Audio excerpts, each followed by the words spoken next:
Hello everyone, I am Shefali. I welcome you all in your accountancy class.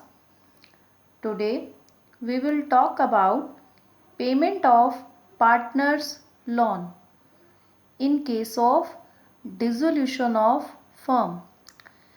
अब तक हमने बाकी सब चीज़ों की बात की कि रियलाइजेशन अकाउंट, एसेट्स को कैसे हमने ट्रांसफ़र करना है, लाइबिलिटीज़ को कैसे पे ऑफ करना है। अब हमें बात करनी है नेक्स्ट कि जब रियलाइजेशन अकाउंट हम बना लेंगे उसके बाद आपने जो है वो आउटसाइड लाइबिलिटीज़ को रियलाइजेशन अकाउंट के थ्रू पे कर दिया। अब बात आती है पार्टनर्स के लोन की, क्योंकि ये फिक्स हमारी सीरीज़ रहती है कि पहले फर्म जो है वो आउटसाइड लाइबिलिटीज़ को पे करती है, उसके बाद पार्टनर का लोन अकाउंट पे किया जाता है, फिर उसके बाद पार्टनर्स की कैपिटल जो भी ड्यू हैं उनकी पेमेंट की जाती है कि उनके कैपिटल अकाउंट का जो भी बैलेंस है वो बाद में पे करना है, पहले पार्टनर का लोन पे होगा। अब यहाँ आपने लोन तो पे कर देना है, ऑब्वियसली कुछ पेंडिंग छोड़ना नहीं है क्योंकि फर्म तो यहाँ क्लोज हो रही है। बट एक चीज़ है जो आपको कंसीडर करनी है, ये भी हो सकता है कि पार्टनर की कैपिटल अकाउंट का जो बैलेंस है वो नेगेटिव आए, डेबिट बैलेंस शो करे पार्टनर का कैपिटल अकाउंट। मीन्स पार्टनर ने फर्म से कैपिटल लेनी ना हो बल्कि डेफिशिएंसी है, उसको देना हो फर्म को पैसा। अब अगर पार्टनर ने फर्म को पैसा देना है तो उस केस में हम कह रहे हैं कि पार्टनर का लोन पे कर दो, तो भाई पार्टनर ने फर्म को भी कुछ देना है। अगर उसने फर्म को लोन दिया भी हुआ है तो उसकी कैपिटल भी तो नेगेटिव में है, तो हम कर देते हैं इन्हें आपस में एडजस्ट। यानी अगर उसके कैपिटल में उसने 50,000 नेगेटिव बैलेंस शो कर रहा है तो हम कहेंगे भाई तूने अगर 1 लाख रुपीज़ का लोन दिया है फर्म को तो तेरे 50,000 कैपिटल का नेगेटिव जो बैलेंस है वो माइनस करके हम बाकी का लोन तुझे पे कर देते हैं। तो इसका मतलब लोन अकाउंट जब आप बनाओगे साथ ही साथ आपको कैपिटल अकाउंट बना के ये चेक कर लेना है कि कैपिटल अकाउंट का बैलेंस नेगेटिव तो नहीं आ रहा। ये चीज़ हमें ध्यान रखनी है। अब यहाँ पर हमारे पास डिफरेंट केसेस हैं। फर्स्ट केस में ले रही हूँ कि एक पार्टनर है मनोज, उसका जो लोन है जो फर्म ने उससे लिया है वो 1 लाख रुपीज़ का। अब 1 लाख रुपीज़ का जो ये लोन है, इसी के पैरेलल में हमें ये देखना है कि मनोज का कैपिटल अकाउंट जो है वो कितना बैलेंस शो कर रहा है। तो कैपिटल अकाउंट का क्रेडिट बैलेंस है, तो अगर अब capital account credit balance show कर रहा है तो मनोज ने फर्म से जो है वो कैपिटल भी लेनी है, तब तो उसका लोन पूरा ही पे ऑफ होगा, कोई डाउट ही नहीं है। तो इस फर्स्ट केस में आप क्या जर्नल एंट्री बनाने वाले हैं? बिल्कुल सिंपल है कि मनोज का हमें लोन अकाउंट जो है वो फर्स्टली पे करना है। मनोज लोन अकाउंट डेबिट करोगे और टू बैंक तो उसका जो 1 लाख रुपीज़ का लोन है वो लोन हम पे ऑफ कर देंगे। यहाँ हमें कैपिटल अकाउंट के साथ कोई भी और ज़्यादा चेंज करने की ज़रूरत ही नहीं पड़ी। मैंने कहा था कि अगर capital account debit balance show करे देन लोन और कैपिटल अकाउंट को आपस में एडजस्ट करना है। अब सेकंड केस आपको क्या कहता है कि मनोज एक पार्टनर है, उसका लोन तो वही as it is 1 lakh rupees है और उसके जो कैपिटल अकाउंट है वो आपको डेबिट बैलेंस शो कर रहा है एंड 70,000 का। तो अब हम ये कहेंगे भाई तेरी कैपिटल नेगेटिव है, तो ये 70,000 तेरा नेगेटिव कैपिटल को माइनस करके बाकी का लोन हम तुझे पे ऑफ कर देते हैं। तो उससे रिलेटेड हमने जर्नल एंट्री बनानी है। तो यहाँ आप क्या एंट्री बनाने वाले हैं हम कि जो मनोज है, Manoj loan account debit, Manoj के लोन अकाउंट में आपने जो है वो 1 लाख रुपीज़ पे करने थे। अब पूरा इस बार बैंक से पे करने की ज़रूरत नहीं है, इस बार पहली एडजस्टमेंट होगी उसके कैपिटल अकाउंट से। तो मनोज कैपिटल अकाउंट उसके कैपिटल अकाउंट में 70,000 की एडजस्टमेंट कर दी। डेबिट बैलेंस था ना कैपिटल का हमारे पास इस बार स्टेटमेंट में, इस बार कह रहा था स्टेटमेंट में कि डेबिट बैलेंस है मनोज का, तो वो डेबिट बैलेंस को मैंने कैपिटल अकाउंट में जो है वो क्रेडिट करके उसको सेटल कर दिया, और बाकी का लोन हम मनोज का टू बैंक अकाउंट के थ्रू पे कर देंगे। 30,000 का लोन है बैंक में, तो वो पे हो जाएगा। अब नेक्स्ट केस आता है कि कई बार जितना उसका लोन है उससे भी ज़्यादा उसका capital account negative balance show कर रहा है, और वो भी लोन अकाउंट से भी ज़्यादा। तो इस बार कैपिटल अकाउंट का जो डेबिट बैलेंस है वो है 1,25,000 रुपीज़। ओके, तो अब हमें ये देखना है कि हम इसको एडजस्ट कैसे करेंगे। तो इस बार मनोज का जो लोन है वो तो आपका यहाँ पर जो है वो मनोज लोन अकाउंट वो तो क्लियरली आपका जो है वो पूरा का पूरा क्लियर हो जाने वाला है 1 लाख रुपीज़ का। अब आपके जो ये कैपिटल है, आप कैपिटल अकाउंट उसका सेटल कर सकते हो 1 लाख तक की लोन के थ्रू। बाकी के 25,000 की डेफिशिएंसी हमें मंगवानी पड़ेगी मनोज से। तो यहाँ 25,000 डेबिट, ये आप उससे जो है वो मंगवाएंगे, यानी बैंक अकाउंट हो जाएगा डेबिट, कि मनोज को कहेंगे डेफिशिएंसी आप लेके आओ। तो आगे का हमारा क्या प्रोसेस है, बस आगे हमें जो है वो क्रेडिट करना है to Manoj capital account, Manoj capital account, और 1,25,000 से मनोज का कैपिटल अकाउंट क्लियर हो जाएगा। That M denotes Manoj. तो ये आपके 3 अलग अलग केसेस थे। ओके, तो ये हमारे डिफरेंट केसेस थे लोन की पेमेंट से रिलेटेड। अब एक न्यूमेरिकल हम डिस्कस करेंगे जिसमें हम बाकी सब चीज़ों को भी साथ लेके चलेंगे। रियलाइजेशन है आपका, लोन अकाउंट है, कैपिटल अकाउंट है, उसी के साथ साथ हम देखेंगे कि प्रैक्टिकली एक और चीज़ हमें यहाँ ध्यान रखनी है कि अगर आपको बैंक लोन गिवन है, पार्टनर का लोन के लिए हम अलग से लोन अकाउंट बना रहे हैं, लेकिन अगर आपको बैंक लोन गिवन है तो वो आपकी आउटसाइड लाइबिलिटी ही है, उसको आपने नॉर्मली जो है वो आउटसाइड लाइबिलिटी की तरह ही पे ऑफ करना है, उसके लिए अलग से कोई लोन अकाउंट नहीं बनाना। इसी तरह बैंक लोन के अलावा बैंक ओवरड्राफ्ट दिया होता है कई बार आपको, वो भी नॉर्मली आउटसाइड लाइबिलिटी है। तो आउटसाइड लाइबिलिटी का मतलब है कि रियलाइजेशन अकाउंट के थ्रू पे ऑफ होंगी, और नॉर्मल जैसे लाइबिलिटीज रियलाइजेशन अकाउंट में ट्रांसफ़र करते हैं हम क्रेडिट साइड में, वैसे ही इन्हें ट्रांसफ़र करना है। अब हम स्टेटमेंट देखते हैं नेक्स्ट हमारे सम की। ये 2 चीज़ें ध्यान रखिएगा, bank loan bank overdraft outside liability है, रियलाइजेशन में क्रेडिट में ट्रांसफ़र होंगी, और डेबिट साइड से पे ऑफ होंगी, कहे या ना कहे लाइबिलिटीज सारी पे ऑफ कर देते हैं। एसेट के बारे में जब बताता है कि इतना अमाउंट रियलाइज हुआ, तब हम देखते हैं कि हाँ बैंक अकाउंट में इतना पैसा एसेट बेच के आ रहा है, वरना एसेट ट्रांसफ़र सारी हो जाती हैं डेबिट साइड में, उनके बदले बैंक में पैसा तभी आता है जब क्वेश्चन में मेंशन हो। लाइबिलिटी का केस उल्टा है, कहे या ना कहे सारी लाइबिलिटीज़ को पे ऑफ कर दिया जाता है। अब डिस्कस करते हैं हमारा नेक्स्ट स्टेटमेंट, देखते हैं उसमें क्या कह रहा है हमें। तो ये स्टेटमेंट है मेरे पास, यहाँ कह रहा है आपको कि ये बैलेंस शीट है डी, जी और टी की। अब एक तो डिसोल्यूशन के सम में ये बहुत ध्यान देना, पार्टनर्स के नेम पे ध्यान देना, क्योंकि बैलेंस शीट में कई बार आपको कहेगा कि किसी का लोन अकाउंट दे देगा, आपको देखना पड़ेगा कि वो पार्टनर का लोन अकाउंट है, यानी जो पार्टनर के नाम ऊपर मेंशन थे उनका कोई लोन अकाउंट गिवन है, या फिर कोई और ही बाहर का पर्सन है जिसका लोन है। बाहर का होगा तो रियलाइजेशन से पे होगा, आउटसाइड लाइबिलिटी है, पार्टनर होगा तो अलग से लोन अकाउंट बनेगा। तो डी, जी और टी मेरे पार्टनर्स हैं। अब इन 3 नामों के अलावा कोई और नाम अगर आपको दिखे तो वो आउटसाइड पर्सन होगा। तो यहाँ पे अब देखें आप कि आपको लाइबिलिटी साइड में क्रेडिटर्स, बिल्स पेबल, जी का लोन अकाउंट और आर का भी लोन अकाउंट दिया है। आर तो मेरा पार्टनर है ही नहीं, इट मीन्स कोई आउटसाइड पर्सन है जिसका लोन मैंने ले रखा है, तो रियलाइजेशन के थ्रू मैं पे करूँगी। ये सबसे मेन बात थी इस क्वेश्चन में।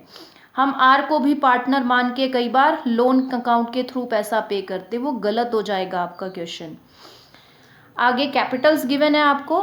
डी और टी की कैपिटल आपको जो है वो क्रेडिट बैलेंस है, जी की कैपिटल नेगेटिव है। बाकी के आगे आपको एडिशनल इन्फॉर्मेशन है जो मैं अभी रीड करूंगी रियलाइजेशन बनाते हुए। ये है आपके पास स्टेटमेंट, देख लें आप बैलेंस शीट में। कैपिटल्स हैं बाकी के पार्टनर्स की, 2 की पॉजिटिव है और जी की कैपिटल नेगेटिव है, और बाकी का एडिशनल इन्फॉर्मेशन है। सो स्टार्ट करते हैं हम हमारा सम। तो रियलाइजेशन अकाउंट से मुझे स्टार्ट करना है हमारा सम, तो बना लेते हैं रियलाइजेशन अकाउंट, डेबिट और ये क्रेडिट साइड। सो स्टार्ट करते हैं आप। अब पहला आपको क्या करना है, सारी एसेट्स को ट्रांसफ़र कर देना है अपने रियलाइजेशन अकाउंट में। तो मेरे पास एसेट साइड में बैंक बैलेंस पहली एसेट है, बट वो मैं नहीं लूँगी क्योंकि बैंक अकाउंट अलग से बनाया जाता है लास्ट में। कैश और बैंक को छोड़ के बाकी सारी एसेट को ले लेना है। तो मैं पहली जो एसेट ट्रांसफ़र कर रही हूँ दैट इज़ डेटर्स। तो टू डेटर्स, तो यहाँ मेरे पास जो है वो 30,000 के डेटर्स हैं, मैंने डेटर ट्रांसफ़र कर दिए। उसके बाद ट्रांसफ़र होगा स्टॉक टू स्टॉक। स्टॉक है मेरे पास 20,000 रुपीज़ का। सारी आपने चीज़ें बुक वैल्यू पर लेनी है, जो भी उनका ग्रॉस वैल्यू गिवन है वो उठाना है आपने। फर्नीचर टू फर्नीचर, फर्नीचर आपको 15,000 का गिवन है, वो आपने ट्रांसफ़र कर दिया। उसके बाद लैंड एंड बिल्डिंग आपको जो गिवन है वो है 2,45,000 का, वो भी हो गया ट्रांसफ़र। आगे एसेट साइड में जी की कैपिटल गिवन है, उसका काम कैपिटल अकाउंट में है, यहाँ कोई काम नहीं। अब ट्रांसफ़र कर लेते हैं सारी लाइबिलिटीज़ बाय क्रेडिटर्स। तो क्रेडिटर्स हैं मेरे पास 50,000 के, ट्रांसफ़र कर दिए। बाय बिल्स पेबल 10,000 के बिल्स पेबल हैं, ट्रांसफ़र हो गए। जी का लोन अकाउंट है, जी मेरा पार्टनर है, अलग से लोन अकाउंट बनेगा। आर का लोन अकाउंट है, आर मेरा कोई पार्टनर नहीं है, इट मीन्स कोई आउटसाइड पर्सन है, तो उसका लोन अकाउंट में ट्रांसफ़र कर दूंगी 12,000 से। उसके बाद नेक्स्ट है आपके पास वर्कमैन कंपनसेशन रिजर्व 26,000 का। अब आप एडिशनल इन्फॉर्मेशन देख लें इससे रिलेटेड कि वर्कमैन कंपनसेशन पे कितने रुपीज़ की आपकी जो है वो लाइबिलिटी है। अगर कोई लाइबिलिटी नहीं है तो वर्कमैन कंपनसेशन पार्टनर्स में बटेगा। तो जैसे ही मैं एडिशनल इन्फॉर्मेशन देख रही हूँ, ये है आपका इलस्ट्रेशन 10 है, तो आप अपनी बुक में इसी अकॉर्डिंग इसको देखिएगा। स्टेटमेंट यहाँ हम वीडियो में देख लेते हैं। तो यहाँ कह रहा है लास्ट की इस लाइन में compensation to workman paid by the firm amounted to 20,000, यानी 20,000 का क्लेम हुआ है अराइज। तो इसका मतलब फिर आपने वर्कमैन कंपनसेशन को रियलाइजेशन अकाउंट में जो है वो ट्रांसफ़र इस बार करना है। वर्कमैन कंपनसेशन रिजर्व आपके पास 20,000 का ट्रांसफ़र हो गया। अब यही 20,000 का ही क्लेम का बन के पे भी हो जाएगा। जितना बोले ना पे करने को, पे उतना करना है। अगर बोलता 25 का पे हुआ तो 25,000 जो है वो पे करते। अगर कम क्लेम अराइज होता तो वर्कमैन कंपनसेशन भी उतने का ही ट्रांसफ़र करते जितने का क्लेम अराइज हुआ, बाकी का बचा हुआ पार्टनर्स ले जाते। अब हमारी स्टेटमेंट में आप देखो कि एसेट कितने में सेल हो रही हैं आपकी, और लाइबिलिटीज़ कितनी कह रहा है कि पे कर दो। बाकी ना भी कहे तो लाइबिलिटी तो सारी पे करेंगे। एसेट के लिए देखना बनता है कि कितना कितना बोल रहा है कि आपको मिला उनसे बेच करके। तो किसी एसेट के बारे में ना कहे तो इट मीन्स उसको बेचने पे कुछ नहीं मिला होगा। डेटर्स रिलाइज 28,000, क्रेडिटर और bills payable were paid at a discount of 10%। तो क्रेडिटर्स जो हैं आपके और बिल्स पेबल, उनको आपने पे ऑफ किया है 10% कम पर, तो दिक्कत नहीं है कोई। डेबिट साइड में आप जो है वो टू बैंक के थ्रू जो है वो आप पेमेंट कर दो अपने क्रेडिटर्स की 10% कम से, और बिल्स पेबल की भी 10% कम से। तो आपके क्रेडिटर्स 30,000 के थे, तो आपका 20 जो है वो यहाँ पर कितने थाउजेंड है आपके पास, क्रेडिटर्स आपके नोट 50,000 के थे, तो आपका 10% पेमेंट पर 45,000 रुपीज़ के क्रेडिटर्स जो है वो पे ऑफ हो जाएंगे। बिल्स पेबल आपका 10,000 का है, 9,000 से पे ऑफ हो जाएगा। उसके अलावा कुछ और है हमारे पास अगर एक्सपेंस, तो वो भी पे ऑफ करना है हमें। तो यहाँ एक चीज़ और है, आपने जो है वो आर का लोन अकाउंट आउटसाइड लाइबिलिटी है, तो यहाँ पर आपको चाहे बोले या ना बोले आर का लोन अकाउंट आपको जो है वो क्लियर करना है। बाकी स्टेटमेंट में कहा है by the way of cheque आपने जो है वो लोन उसका पे कर दिया, तो आर्स लोन 12,000 का आपने पे कर दिया। ये तीनों चीज़ें भी हैं, साथ ही साथ आपका जो है वर्कमैन कंपनसेशन भी आपने बैंक अकाउंट के थ्रू पे किया है। इंडिविजुअल एंट्री भी डाल सकते हो टू बैंक करके आगे, और इसी एंट्री में भी आप लिख सकते हो, कोई दिक्कत नहीं है, जाना सारा आपका बैंक अकाउंट से ही है पेमेंट। तो यहाँ भी अगर आप लिख दें 20,000, तो ये टोटल आपका जो है वो 86,000 रुपीज़ का पेमेंट आपके बैंक अकाउंट से आपने पे ऑफ कर दिया। सारी लाइबिलिटीज़ मैंने क्लियर कर दी। अब बात आती है यहाँ पर बाय बैंक करके कि मेरी एसेट्स में कितना कितना जो है वो मुझे रिसीव हुआ। डेटर्स के बारे में कह रहा था 28,000 आए, बाकी का देख लेते हैं। यहाँ कह रहा है आपको नेक्स्ट में कि स्टॉक जो है वो taken over by T 15,000, furniture was sold to N, N को बेचा है। एन मेरा कोई पार्टनर नहीं है कि जो जिसने टेक ओवर की हो एसेट, एन को मैंने सेल किया है, कोई बाहर का पर्सन है, तो मेरे को बैंक अकाउंट में पैसा रिसीव होगा उस बाहर के पर्सन से। तो यहाँ फर्नीचर के 12,000 आ गए मेरे पास और डेटर्स के 28,000 रुपीज़ आ गए। उसके बाद लैंड एंड बिल्डिंग जो है वो मैंने 2,80,000 में बेची है, तो मैं इन तीनों को प्लस कर देती हूँ और लिख देती हूँ कि मेरे पास 3,20,000 आए हैं। अब आपने जो है वो आपका जो पार्टनर था यहाँ पर टी, उसने आपकी एसेट टेक ओवर की है, तो ठीक है, रियलाइजेशन अकाउंट के थ्रू उसने एसेट टेक ओवर की है, तो बाय टीज कैपिटल अकाउंट। देखो एसेट अगर आपकी कैश में सेल हो तो कैश या बैंक अकाउंट, पार्टनर ले जाए तो पार्टनर का कैपिटल अकाउंट यहाँ इस साइड पे लिख देते हैं। पैसा आता तो बैंक, नहीं तो पार्टनर ने टेक ओवर की तो पार्टनर का कैपिटल अकाउंट। 15,000 का उसने टेक ओवर किया। बट यहाँ ये ध्यान देना कि अगर by chance creditor take over कर लेता इस एसेट को तो कोई एंट्री ना होती। क्रेडिटर जब टेक ओवर करे तो कोई एंट्री नहीं होती, पार्टनर टेक ओवर करे तो उसके कैपिटल अकाउंट के थ्रू एंट्री करनी होती है। अब आपके पास एक और स्टेटमेंट में एक और चीज़ बोली है कि there was an unrecorded asset of 1,50,000 which was sold for 1 lakh. ये कंफ्यूज करने के लिए आपको ये दो अलग अलग वैल्यूज दे रहा है। आपको कुछ नहीं करना है कि वो थी कितने की, आपकी सेल जितने में हुई वो आपके काम की चीज़ है, क्योंकि अनरिकॉर्डेड एसेट है। रिकॉर्ड तो मैं कर नहीं सकती, रियलाइजेशन में उस एसेट को ट्रांसफ़र तो कर नहीं सकती। हाँ, बैंक अकाउंट में मुझे 1 लाख रुपीज़ रिसीव होंगे इस एसेट को बेचने पर बाय बैंक, और आपको 1 लाख रुपीज़ इस अनरिकॉर्डेड एसेट के रिसीव हो जाएंगे। तो ये ध्यान में रखना है कि कितने की थी एसेट, इस बात से आपका कोई लिंक नहीं है, बिकॉज वो अनरिकॉर्डेड है। आप रिकॉर्ड करोगे ही नहीं, बस उसका वैल्यू रिकॉर्ड कर लो जितना आपको सेल होने पे आपके बैंक में आ रहा है। तो अब टोटल करेंगे इसका, तो इस साइड का टोटल करने पर आपको मिलेगा 50,000, 10,000 प्लस 12, 20, 320 एंड 1,15,000 है, तो that total will come to 5,27,000। यहाँ का टोटल करोगे तो आपके पास जो है वो प्रॉफिट निकल करके आने वाला है, प्रॉफिट ट्रांसफर, टोटल प्रॉफिट निकलेगा आपके पास 1,31,000 का, जो कि आपके तीनों जो पार्टनर्स हैं उनका प्रॉफिट शेयरिंग रेशो आपको मेंशन ही नहीं है, तो उनके बीच में जो है वो इक्वल डिस्ट्रीब्यूट हो जाएगा आपका प्रॉफिट। तो 1,31,000 को आपने जो है वो इक्वली डिस्ट्रीब्यूट कर देना है। 43,667, 43,667 एंड 43,666 आपका जो है वो टोटल 1,31,000 एंड 5,27,000 ये आपका कंप्लीट हो जाएगा। ये था आपका रियलाइजेशन अकाउंट। अब मेरा नेक्स्ट नंबर आता है पार्टनर का लोन अकाउंट बनाने का।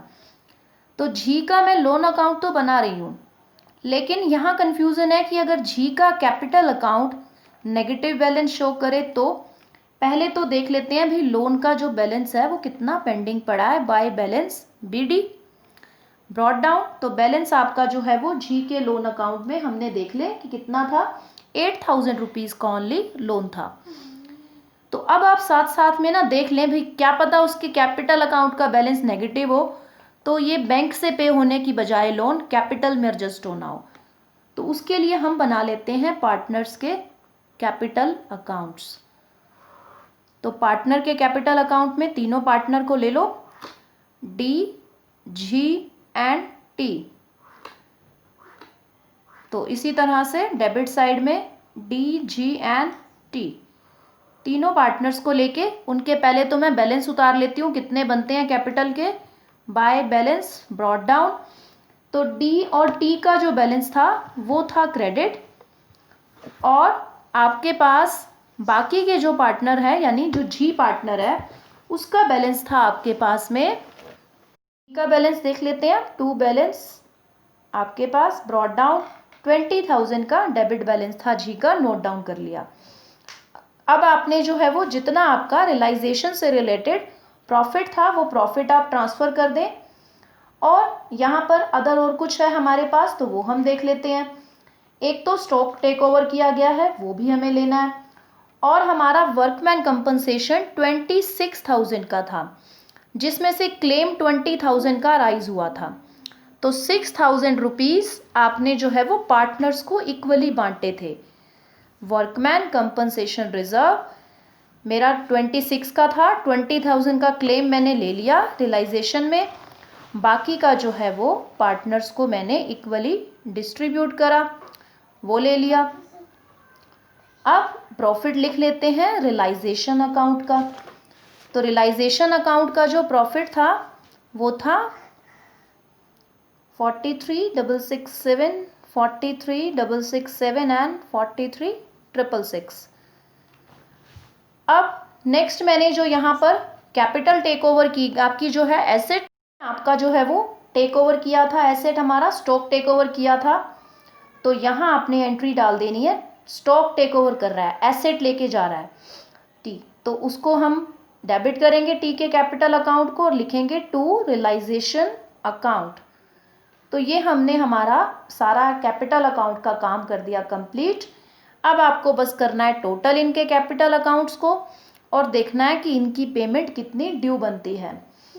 तो डी का टोटल कर लेते हैं हमारे पास 1 लाख प्लस 2,000 प्लस 43,667, तो यहाँ आपके पास बन जाएगा 1,45,667 एंड यहाँ आपके पास ओनली 45,667 एंड टी का बैलेंस जो है वो टोटल यहाँ आपका जो टोटल बनेगा दैट विल बी 1,95,666। अब देख ले डी का, तो देखो यहाँ पर आपके पास कोई बैलेंस ही नहीं है, तो उसका तो जितना आपका टोटल आया है वही उसका जो है वो पेंडिंग बैलेंस है जो उसने फॉर्म से लेना है, 1,45,667। और जी के केस में आपका 20,000 कम कर दो, डेबिट साइड में 20,000 पड़े हैं तो 25,667। टी के केस में 15,000 डेबिट में है आपके पास, तो ये माइनस करके बाकी का आप बैलेंस लिख लो 1,80,666। तो ये आपका जो है वो बैलेंस है जो उनके ड्यू हैं। किसी भी पार्टनर का कोई नेगेटिव बैलेंस नहीं आ रहा है, सभी को हमने जो है वो पैसा फर्म ने देना है। तो इट मीन्स लोन आपको बैंक के थ्रू ही पे करना होगा, कोई कैपिटल एडजस्टमेंट नहीं हो सकती, कोई ऐसा पार्टनर ही नहीं है, ऐसा मतलब जी का कोई ऐसा केस ही नहीं बनता कि जी अपने कैपिटल अकाउंट के थ्रू लोन एडजस्ट करवाए। तो टू बैंक अकाउंट 8,000 से आपने जो है वो लोन क्लियर कर देना है इसका। तो यहाँ 8,000 से हमने जो है वो लोन यहाँ पे हो गया इसका पूरा पे ऑफ, और कैपिटल जो है वो हमने जो है वो बैलेंस वैसे नोट यहाँ पर आपने लोन जो है वो पूरा क्लियर कर दिया। उसके बाद कैपिटल अकाउंट का जो भी पेंडिंग बैलेंस है वो आपने बैंक अकाउंट के थ्रू क्लियर कर देना है, कुछ भी पेंडिंग नहीं रखना। एक बार सिर्फ देखना था कि कहीं जी का कैपिटल नेगेटिव में ना आ रहा हो। सभी ने फर्म से पैसा जितना भी कैपिटल का लेना है वो आप टू बैंक अकाउंट के थ्रू पे ऑफ कर दोगे। अब आप बनाएंगे लास्ट में बैंक अकाउंट। अकाउंट स्टार्ट करते हैं हम। बैंक अकाउंट की सबसे बड़ी खासियत ये है कि ये आपका जो है वो साइड से जो है वो बैंक अकाउंट हमारा इक्वल आता है, तभी हमारी एक्यूरेसी चेक हो पाती है कि हमारा जो सम है वो हम ठीक किया है हमने। तो बैंक अकाउंट का आप ओपनिंग बैलेंस देख लीजिए, डेबिट बैलेंस आपको गिवन था। तो बैंक बैलेंस हमारे पास जो है वो बैलेंस ब्रॉट डाउन 26,000 रुपीज़ जो है वो आपको गिवन था। अब उसके बाद बस आपको ट्रांजैक्शन जितनी आपने बैंक से की है रियलाइजेशन अकाउंट में वो सारी आपने देखनी है कि मैंने कितना तो पे ऑफ किया लाइबिलिटीज़ को और कितना मुझे एसेट्स के नाम पे रिसीव हुआ। तो बाय रियलाइजेशन जो आपने लाइबिलिटीज़ पे ऑफ की हैं, जब आप रियलाइजेशन पर जाएंगे तो आपने 86,000 टोटल तो पे किए थे लाइबिलिटीज़ के नाम पे जब हमने इकट्ठी एंट्री डाली थी। उसके बाद आपने जी का लोन अकाउंट पे किया था, जीज लोन अकाउंट वो आपने पे किया था 8,000 का। देन हमने पार्टनर्स की कैपिटल पे की थी, डीज कैपिटल, जीज कैपिटल और टीज कैपिटल, वो हमने पे ऑफ की थी 1,45,667 1 लाख आपके पास 45,667। और नेक्स्ट आपका जो है वो पार्टनर है जी, उसकी कैपिटल हमने पे की थी 25,667 एंड टी की कैपिटल जो है हमने पे की थी 1,80,666। और आपको जो है वो एसेट्स को सेल करके रियलाइज कितना हुआ है वो हमें देखना है। तो टू रियलाइजेशन अकाउंट में आपको एसेट्स को सेल करके मिले थे एक 3,20,000 और दूसरा अनरिकॉर्डेड एसेट को सेल करके अलग से जो हमने एंट्री डाली थी वो हमें मिले थे 1 लाख रुपीज़। तो अब जब आप इसको टोटल करेंगे बोथ साइड्स आपको जो है वो सेम ही टोटल देने वाली है। यही हमारे सम का जो है वो मेन चेकिंग पॉइंट है, 4,46,000 and 4,46,000 on both sides. Thank you so much.